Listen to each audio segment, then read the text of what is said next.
Сәлем достар, Рухани Storytelling каналына қош келдіңіздер. Қасқырдың қайдан пайда болғандығы туралы әңгімелейтін боламыз.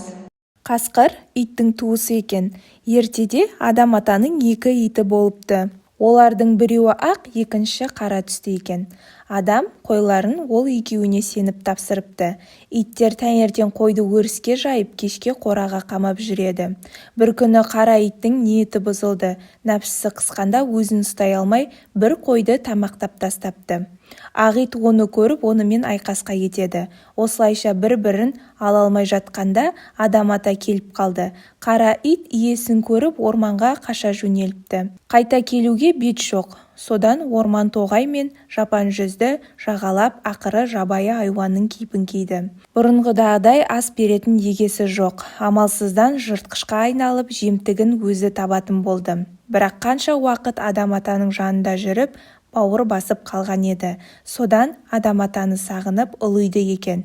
Ит оның даусын естіп, өз обалың өзіңе, нәпсіңе билетіп нең бар еді, деп үріп жақындатпайды екен.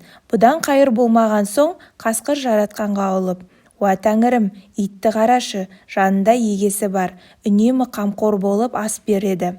Жататын жері бар, мен жалғызбын, менің кімім бар», деп арзу айтып, Тәңірдің оған жаны ашып, «Ей қасқыр, сен қайғырып қам жеме, сенің ең менмін», депті. Осыдан бастап иттің егесі болса, қасқырдың тәңірісі бар деген сөз қалыпты. Әрі қарай қасқыр туралы қызықты мәліметтер. Қасқырлар 9 километр қашықтықтағы дыбысты ести алады. Қасқырлардың иіс сезу қабілеті адамнан 100 есе күшті.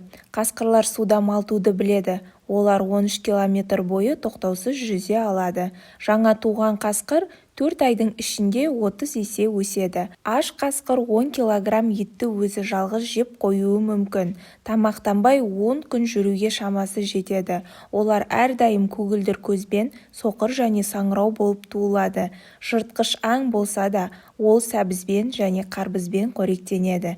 Қасқырдың жүгіру жылдамдығы 65 км/секунд, ал секіру биіктігі шамамен 5 метр. Викингтер шайқас алдында рухын көтеру үшін қасқырдың қанын ішкен. Ең үлкен қасқырдың салмағы 100 килограммнан аспайды. Ең ірі қасқырлар ақш-тың солтүстігінде және Канадада өмір сүреді.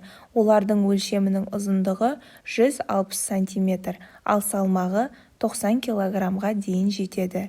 Ең кішкентайлары таяу шығыста.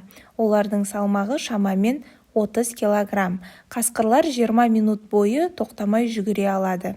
Қасқыр мен ит алыс туыстар, бірақ ол итті тек азық ретінде ғана көреді. Қасқырды өзіне бағындыру немесе үй жануары қылдырып алу өте қиынға соғады. Ежелгі гректер қасқырды жеген адам вампирге айналады деп сенген. Әдетте қарғалар бар жерде қасқырлар да өмір сүреді. Түлкіні өлтіргенімен оның етін жемейді. Үңгірлерде табылған қасқырлардың бейнесі 20 мың жыл бұрын жасалған. Өзінің барлық уақытын азық іздеумен өткізеді. Қасқырдың миы иттің миынан 30%-ға үлкен. Бір түннің ішінде 80 шақырым жол жүріп өте алады. Ежелгі ғасырларда қасқырлар тек шөлді және тропикалық ормандарда ғана өмір сүрген.